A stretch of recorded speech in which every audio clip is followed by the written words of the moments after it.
کوئی جزیرہ تھا، وہاں کا سیاسی نظم یہ تھا کہ سال کی آخری تاریخ کو جو ان کا موجودہ بادشاہ ہوتا اس کو جنگل میں چھوڑتے اور نیا بادشاہ لینے کے لیے وہ ساحل پہ آ جاتے۔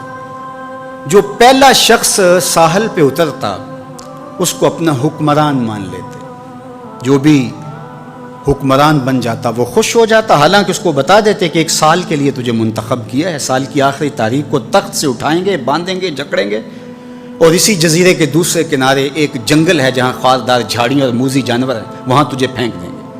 وہ بھول جاتا، کہتا دیکھی جائے گی، اور سال کی آخری تاریخ جب وہ رسیاں اور زنجیریں لے کے آتے تو وہ پریشان ہو جاتا کہ آنکھ جھپکنے میں سال گزر گیا، پتہ ہی نہیں چلا۔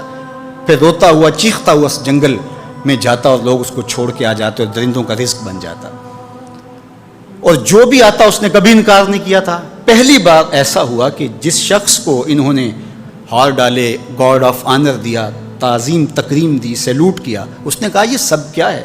کہا کہ آج کے بعد تو ہمارا حکمران ہے۔ کہا میں تو امور سلطنت نہیں جانتا، میں تو تاجر آدمی ہوں، چیزیں بیچنے آیا ہوں۔ کہا کہ ہمارا اصول یہی ہے کہ سال کی پہلی تاریخ کو پہلا شخص جو جزیرے پہ قدم رکھتا ہے وہ ہمارا حکمران ہوتا ہے۔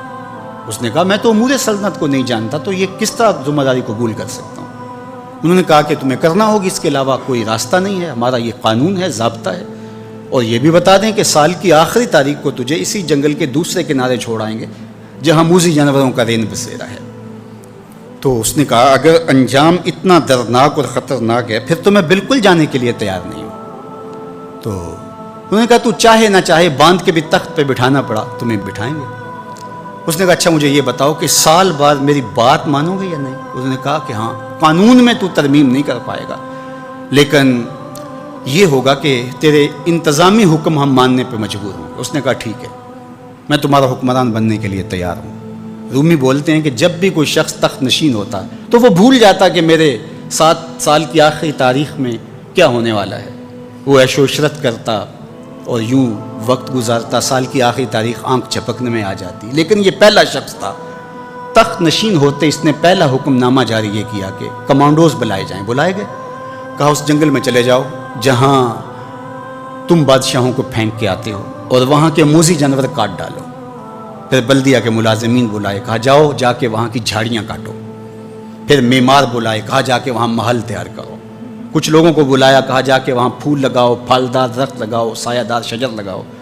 پوری حکومتی مشینری اس جنگل کو کٹوانے، وہاں کے موذی جانور قتل کروانے اور وہاں خوبصورت محل بنوانے، کنویں کھدوانے اور پھلدار درخت لگوانے میں صرف کر دی۔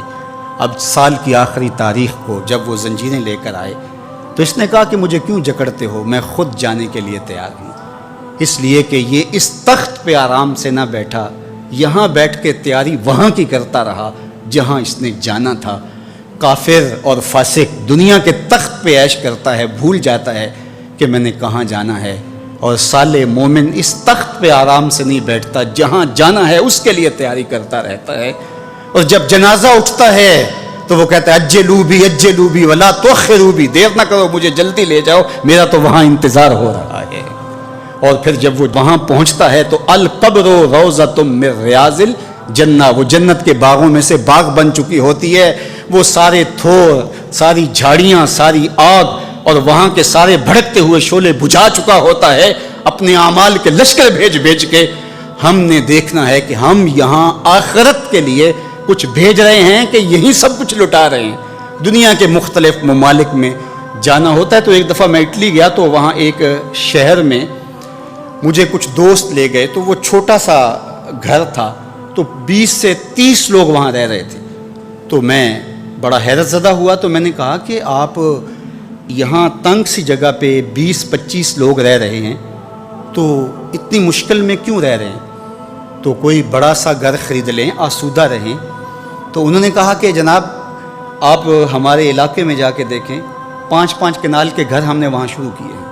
ہم یہاں کمائی کرنے آئے ہیں، عیش کرنا تھوڑے آئے ہیں، ہم تو چند سالوں کے لیے یہاں آئے ہیں، اس لیے ہم یہاں سے کماتے ہیں، بھیجتے وہاں ہے جہاں ہم نے ہمیشہ جا کے رہنا ہے۔ میں نے کہا یہی تو میں سمجھانے آیا ہوں، جہاں جتنا رہنا ہے وہاں کا انتظام بھی اس حساب سے کرو۔ حضور نے فرمایا کن فی الدنیا کانک غریب او عابر السبیل، دنیا میں ایسے رہو جس طرح مسافر اجنبی رہتا ہے۔